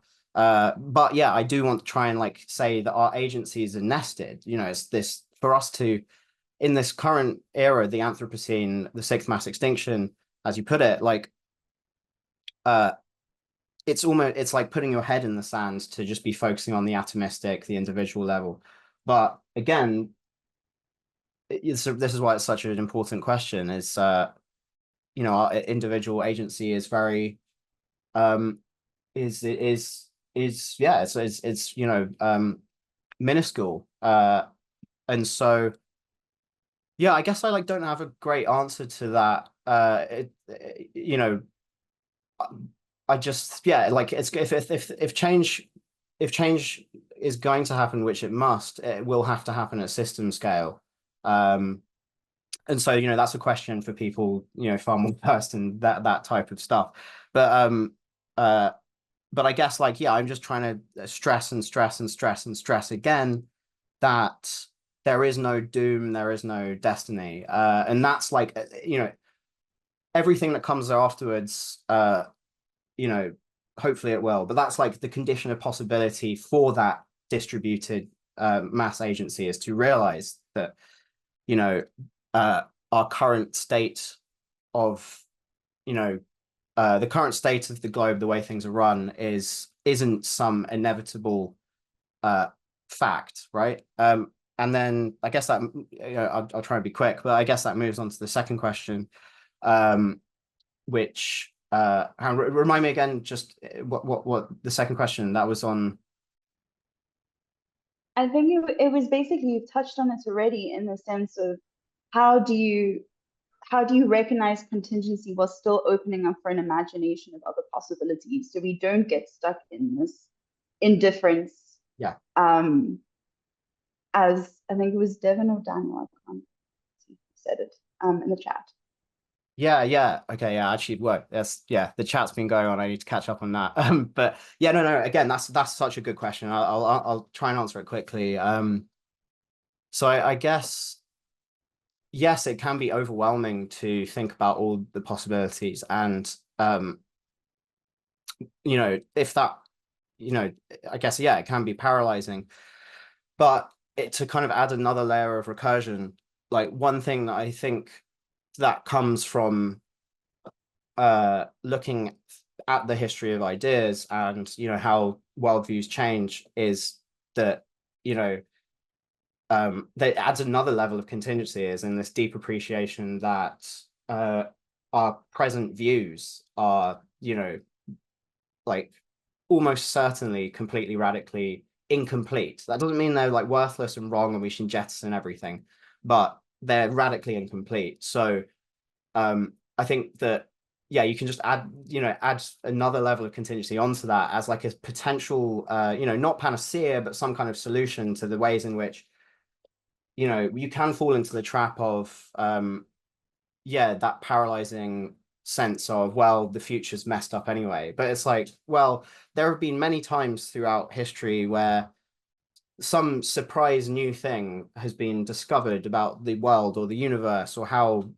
you know, XYZ works, that's just overnight just radically reorganized the sense of hope or despair when it comes to the future. So very briefly, yes, these Victorians thought that there probably wasn't that much time left, like comparative to how much time life had had to reach its current point.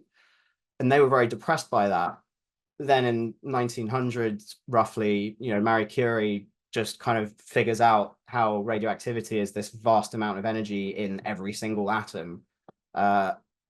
You know, she was tinkering around with ore in a shed. Like, no one was expecting that. And suddenly that just reorganizes everyone's sense of how much energy, how energetic, how vibrant, how like vital the universe is. And everyone suddenly thinks that the future is really long again. So I'm not saying that we should sit here and hope that that's going to happen, say, with the climate crisis, that suddenly there's going to be some discovery that fixes it. Like, that's awful. Like, you know, that obviously would be in massive peril. But we don't know how incomplete our current view is. And so I think that's how I'd answer that. But again, really fantastic two questions. Thank you. Okay, I'm going to read my comment. Is that when you first talked about pragmatism, I thought that you would be talking about Richard Rorty and his notion of liberal irony, because in the book in Contingency, Irony and Solidarity, Rorty tries to push this idea that every truth is ultimately subjected to the power of the definition, and because that ultimate truths cannot be held anymore, nations should strive towards cooperation. And the point is that this view is in line with the liberal democracy of the last years of the last century, and precisely that this liberal irony was contingent because it is now being rejected in international politics. That that was my comment. Thank you. Thank you, Daniel. That's a good question. And yeah, again, there's a lot there. I'm probably again not going to be able to do justice to it all. But so yeah, it's been a while. It's been a while since I looked at contingency, irony, and solidarity. But and I think I only read like half of it. But it's what I read. I thought it was great. However, yeah, I feel that like Rorty, from what I know of Rorty, and so caveat on that front, does take it too far potentially with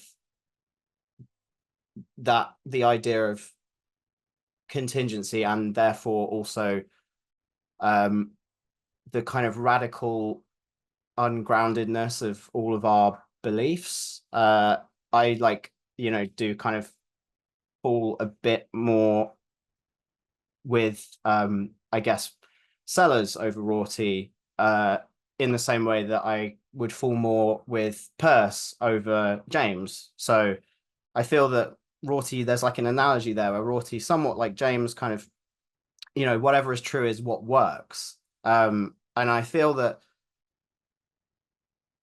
that's potentially dangerous in some sense, or at least just too acidic in its relativism. And I think Peirce has like a much better way of thinking about this question of truth, where he's like, it's whatever if inquiry was allowed to go on indefinitely. So I mean, and Peirce actually literally talks about like billions of years.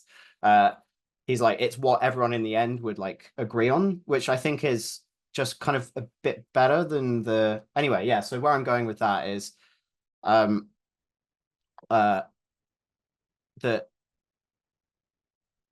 yeah, I'm worried of like the kind of the using contingency and as you say in the comment, as a kind of apology for relativism.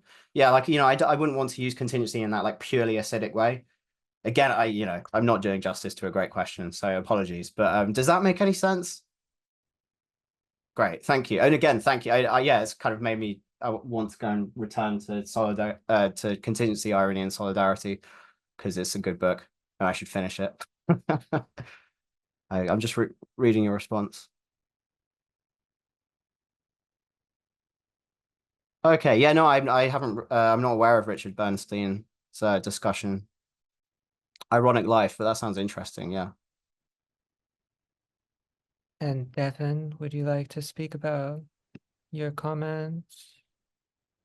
Yeah, so I would say first I was sort of building on Shriklia's question there, mainly what responsibility might we have to preserving or expanding this horizon of the imaginary when it necessarily must have some limit.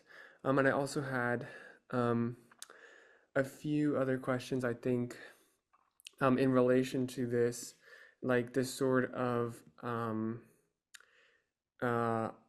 sort of, I guess, hubris to sort of imagine that we could imagine all possibilities, which I do think is less clear cut because we have technology, and even though the realm of the possible and realizable is constrained by material conditions, there are still many, many sort of like variations which can produce, outcomes that are coincident with specific imaginaries. But I guess the second point is that oh, shoot. I'm interested to hear your thoughts on this article, which I put in the which I put in the chat. But basically, it's suggesting or arguing against this absolute contingency of all outcomes based on like evolutionary history. because to assert that there are like singularities and these points of absolute contingency, which are not sort of replicable, is as the author of the paper writes, sort of against like this evolutionary track record. So I guess the second question is sort of what do you think about these like partially contingent tension here? Yeah, I that makes sense. Yeah, it does. Yeah. So I'm not, yeah. This paper's news to me, but just clicking on it, yeah, it looks amazing. It looks like the kind of thing that I should definitely read. So thank you for sharing that. Remind me what the first just the first bit of the question was. Sorry. Oh, yeah, of course, no worries, sorry. So the first question was about the responsibilities to either preserve or expand the horizon of the imaginary, while Yeah. also keeping in mind that like there are some constraints on what we can imagine. Yeah. Um, Yeah. Thank you. So yeah. So I guess, yeah, my sense is that, and I liked how you said like there's a hubris involved in thinking that we can kind of, or anyone can, imagine all of the possibilities. And I guess like that's in a sense like the trap that uh people have consistently and persistently fallen into in throughout the past, is kind of underestimating how much wider the space of possibility is beyond what is kind of empirically available, or is kind of available to the imagination given the kind of concepts and the worldview currently incumbent. Yeah, like, generation after generation, like people have persistently underestimated just how much larger the space of possibility for all different types of natural system, ourselves included as well, like in terms of societies, is, or the makeup of the kind of the makeup of like dynamics and the ways in which societies are run and governed. There tends to be this kind of theodicy like maneuver where people assume that you know like this kind of inevitability thing where they're like, oh well, there's no way of doing it otherwise, which is obviously covertly a way of saying this is necessary. And so that maneuver happens a lot in the social sciencey, or just like kind of anthropological end of things.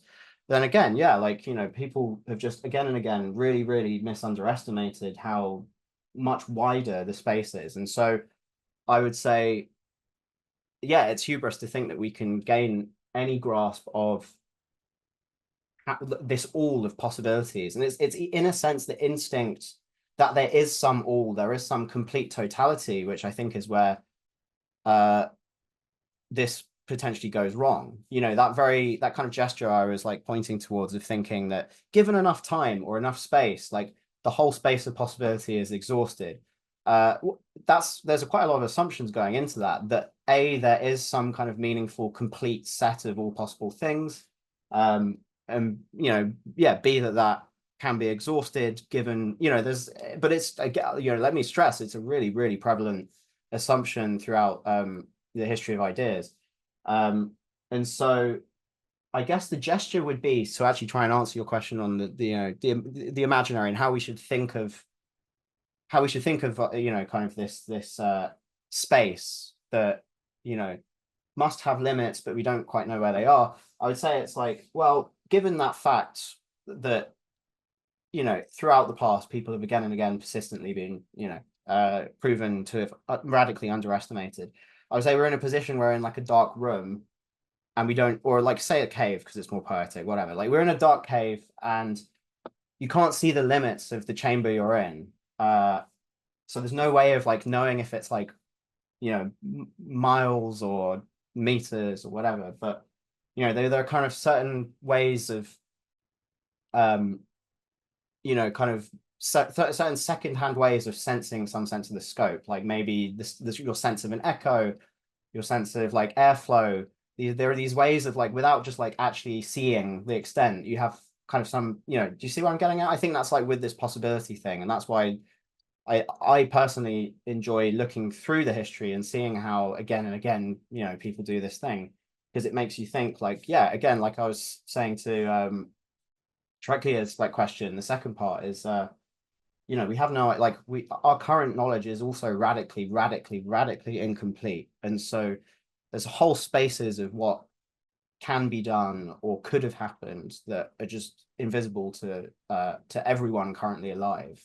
And it's kind of exciting in some sense to think that, you know, hopefully if history continues and, you know, people do continue accumulating these insights about everything, our sense of what is possible is also going to continue expanding. And, you know, maybe, yeah.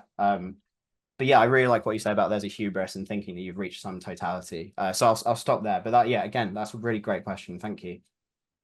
There's a question from Mike about dissipative structures. If you'd like to speak more about that, Mike, please do. Yes. Hello.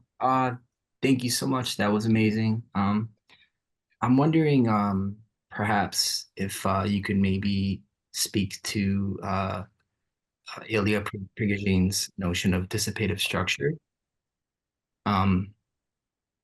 So under the section subsuming Earth, you had noted that basically Darwin looked at historical entities as something that doesn't spawn spontaneously, but it's something that's like slow and through like a deep sense of time that can go back even like perhaps aeons. However, according to dissipative systems, just broadly to sketch it out, it's basically like a thermodynamic open system. So and it operates differently from equilibrium. It's something that happens that's on the level of like chaos. So that, like one way to understand this is the best example would of course be like a tornado, or like turbulence, convection heat, hurricanes, even like there's some living organisms that of course demonstrate something like dissipative structures or dissipative systems. So yeah, I'm wondering how this interacts with what Darwin had shown, and if it updates or modifies that. Thank you. Okay, yeah. That's probably like that's probably above my pay grade to answer. Yeah. That's a kind of thing that you need to ask like a physicist. But yeah, so I guess all life is like dissipative, right? In some sense, like that's what the biosphere is doing, is it's like, you know, well, like everything that happens is because of an energy gradient. And so, well, like, yeah, as I guess, yeah, no, like it was around Darwin's time that in the physics side of things that people were beginning to first articulate this. So, you know, that quote that I gave from John Tyndall, who you know, was the first place. So you know, I've been looking for a while for like the first time that someone has said everything on Earth is the result of the Earth's surface being buffeted by the sun, and you know, everything is the result of like yeah, it's like ancient kind of, you know, like the fact that coal is like fossilized sunlight, and then, you know, everything that kind of goes from that. So I guess people back then around Darwin's time were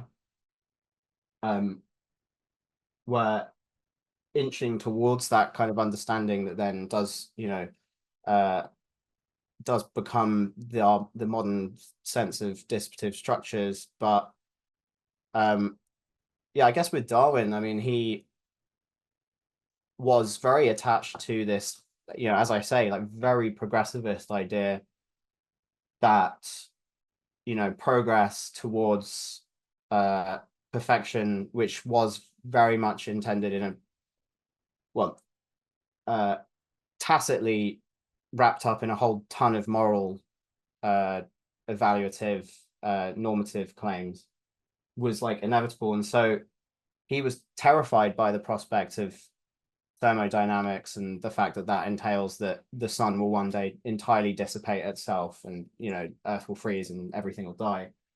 So I guess, yeah, like there's a, Darwin wouldn't have reached that point, but it becomes integrated in the sense that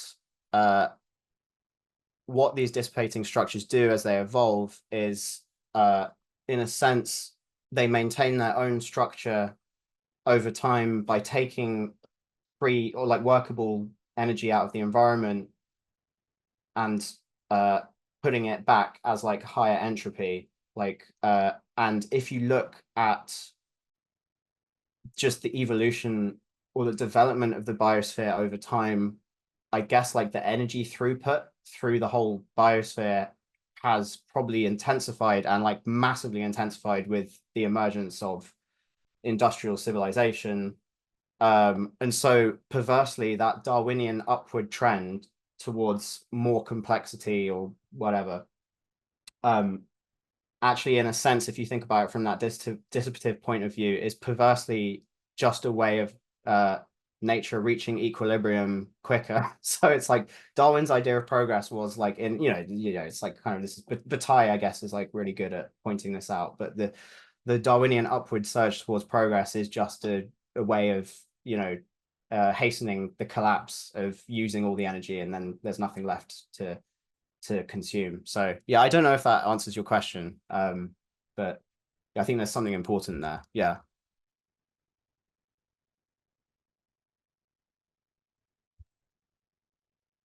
Thank you. Also, Devin, would you like to speak a little more? You have some quotes posted in the comments that might be read aloud, or you can elaborate on them. Or if anyone else would like to ask a question, you're welcome to. Yeah, I guess I can elaborate on the quotes. So I guess Yeah. I'll read them first. So from the article that I put in the chat, the perspective I advocate here tempers Kaufman's and Gould's assertions that the universe in general and the domain of life in particular is non-ergodic, that is, non-repeating. In their view, the course of history in one instantiation will not resemble that in another, because each course depends on unpredictable and improbable initial conditions, and because the number of possible states is so vast that the likelihood of realizing the same adjacent state is vanishingly small. This low probability, however, applies only if transitions between states are random, but there is strong evidence from evolutionary convergences that the transitions are not random. Some configurations stabilize and self-organize more readily than others, and economic selection strongly favors some directions and functional outcomes over others. These physical and economic realities therefore impart to history a certain predictability and replicability. By nudging dynamic systems towards some directions and outcomes, self-organization and selection sets limits to the contingency of history. And so, yeah, I think this was part of like the second part of my earlier question, which is just like, how do we reconcile this tension between absolute contingency and the contingency of like this partial contingency. Yeah. Okay, sorry. Yeah, okay. So thank you. That makes it much clearer to me. I was being silly earlier. I wasn't seeing your question. So thank you for fleshing it out. No, okay. So that's a great, that's like the crux of it all in some sense. So with the okay, so like it's a live debate still. It's an open question in like, in obviously in evolutionary theory, this question of the extent to which like the extent of contingency. And yeah, Gould is Gould and Kaufman in different ways are both the proponents, I would say, of this kind of radical contingency view.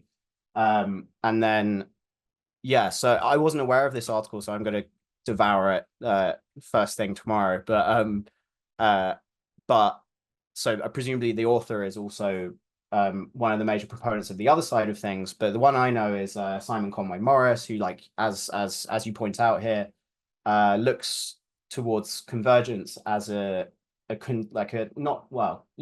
kind of attractors in the space of what's possible that therefore denude that kind of overriding power of contingency. So on a first point, what I would say is that this is an open question, a live debate in science, in contemporary science. Now, to go back to, so I'm not a scientist, and like what I know about, if I know about anything, what I care about, perhaps a better way of putting it, is history. So I would come at this from a historical angle, and I would say that, meta inductions are always like very shaky and should be taken with a million pinches of salt. But again, looking through the history of science, often it's been the case that the people who have said, no, there are more things than you know are possible, such that the path of the actual past through to the present wasn't a question of inevitability. It's a question of something deeper, like contingency. And so I would come down on the side, without being a scientist and being able to talk and discuss the actual science of it, I would use that historical meta-induction to be like, okay, well, I might tend to be on the side of the current generation of people who are on that side of there being more possibilities than, anyway. So to actually get to the convergence thing, so of course that is the fact of convergence in evolution and across macroevolution. Compound eyes have evolved independently, n number of times. The number is always going up, so we can expect that it probably will continue to. Or the fact that ichthyoid forms have developed independently. Look at dolphins, look at fish, look at ichthyosaurus, like marine reptiles. So convergence does imply that there are these attractors in the possibility space, such that if you replayed the tape, these attractors would mean that things would kind of tend towards that. So that's a strong argument, but like the argument I would pose against it, or not against it, but as to like try and denude its initial seeming power against contingency as a force, is that convergence is only meaningful in the light of prior divergence. So what I mean by that is basically all life on Earth is related. I think we all agree on that. And so there are some like very rudimentary, very deep foundational structures that all life shares, all life on Earth, all life that we know shares. And we don't have any other cases to look at because we don't have any other planets to look at, etc. So the fact that like related things tend to produce similar structures, should that really surprise us? Again, because we don't have access to other plays of the tape or other planets which we can look at, it's, again, I'm not sure, like all life contains, a certain bunch of like, the DNA, the 4-base DNA, the various proteins and polymers that come from that. We all share it. We don't know if life emerging elsewhere completely de novo, completely unrelated to us, would have a different set of things that would then have a different, completely different. Do you see where I'm getting at? So yeah, I do love convergence as an argument, but again, yeah, but thank you for sharing this paper, honestly, and upon seeing these quotes from it, this is definitely something that I need to read immediately. So thank you.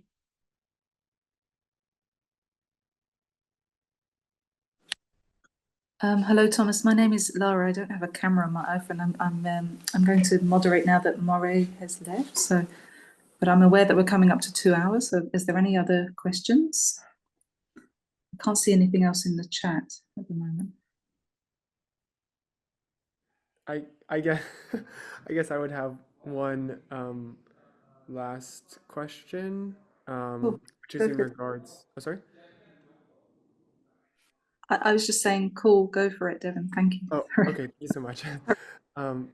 Yeah, so in regards to this sort of Promethean question, where the human is sort of on the precipice of being able to modify evolutionary trajectories with like genomic modification and all of these sorts of things. I mean, even geoengineering to address the climate catastrophe is certainly on the horizon now. So, to what extent is also the content does also like this contingency become, I guess, like um our responsibility to like map or to at least understand rather than simply I don't know, like leaving it up to absolute contingency, if that makes sense. Mhm.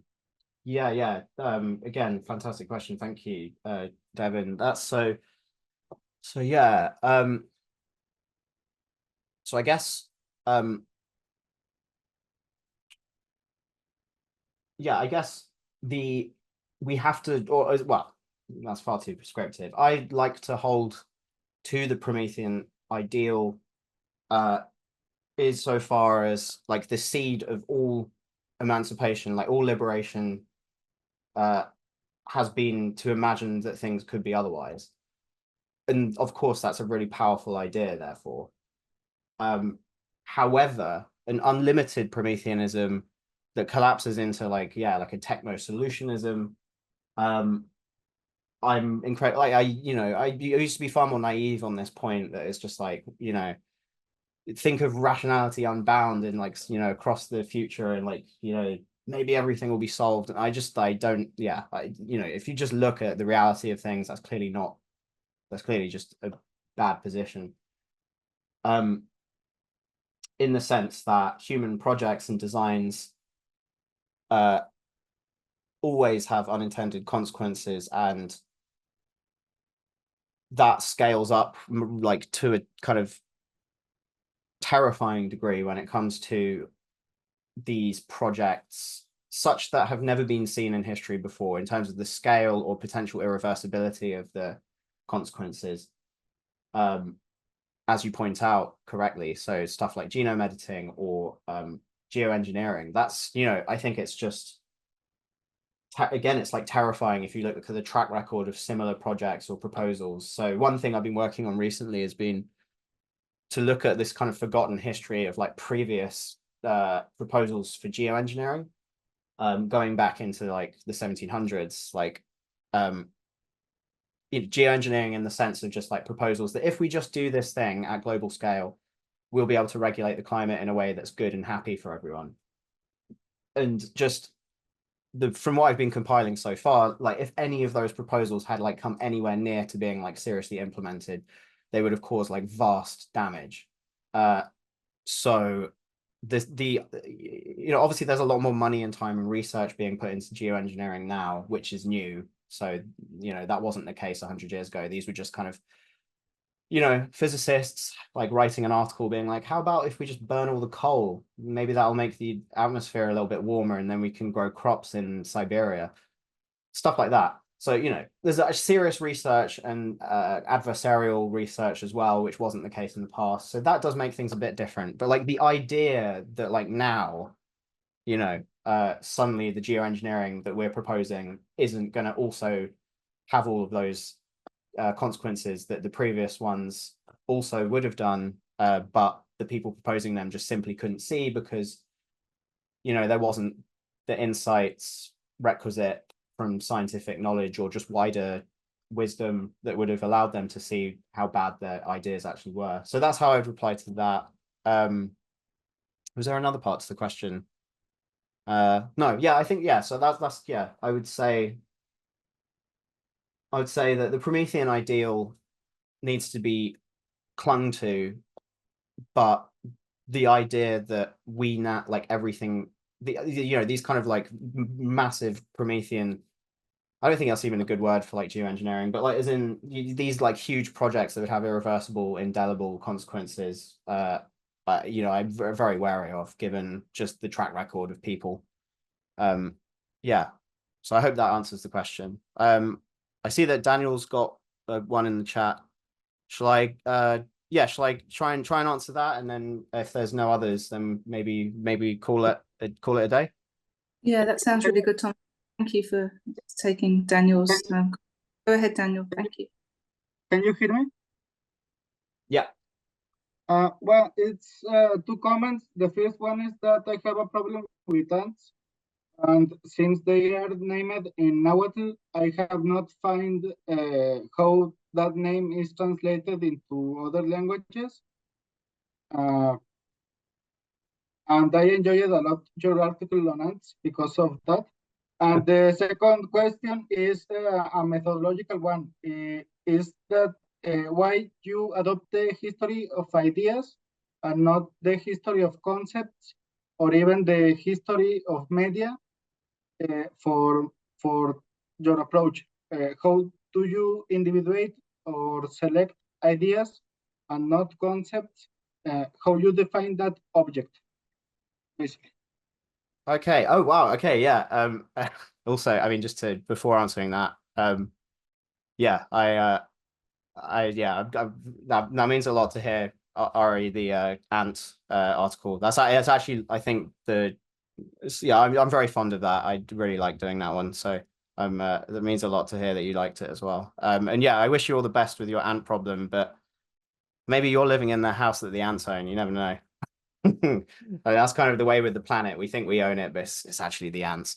And so, okay, so to actually get to your actual question,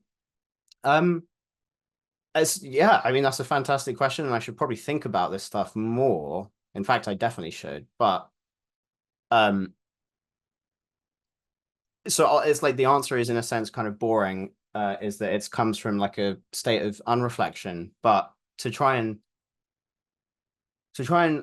flesh that out, I guess it's probably just like again, well, hey, it's probably about contingency, in that my into being interested in any of this kind of stuff was through a mixture of reading Ian Hacking and Arthur Lovejoy primarily. And so, yeah, you know, Arthur Lovejoy, like, I'm sure, yeah, if you've heard of him, I'm sure, you know, he's kind of like underrated these days, but he's still, yeah, it's still good that, you know, his name is still a recognized name. But yeah, it was really just like upon encountering the Great Chain of Being that I was like, okay, so there's something here. And I like obviously disagree with his methodological approach because it's like Platonic, and I tend to try and take something that would be more like similar to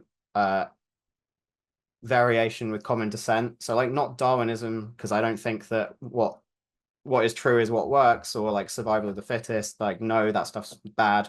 But in the sense that, yeah, there's like a shared ancestry, and you know, like JBS Haldane had a great quote where someone was like, what would make you disbelieve in the theory of evolution? He said like a Precambrian rabbit.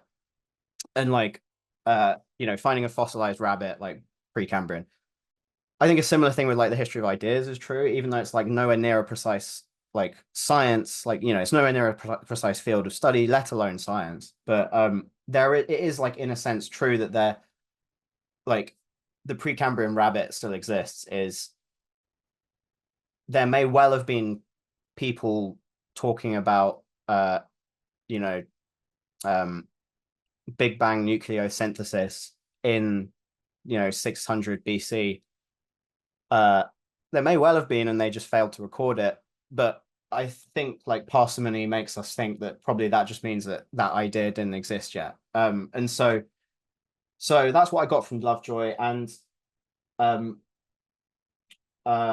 and also, just as a quirk of history, when I started becoming interested in this and like wanting to kind of just pursue it a bit more seriously was like during my, I guess, undergraduate or master's. And English, I did English literature at that stage. And one of my tutors, when I expressed interest in Lovejoy, said, oh, that history of ideas stuff is old hat, it's bad, you shouldn't be looking at that. We now talk about intellectual history. And so I reacted to that by being like, no, Lovejoy, I like him, and this history of ideas thing is good. And then also as a final thing is like, I always say this, but you know, if you call yourself an intellectual historian, then it kind of sounds like you're saying you're more intellectual than other historians. So it's like, yeah.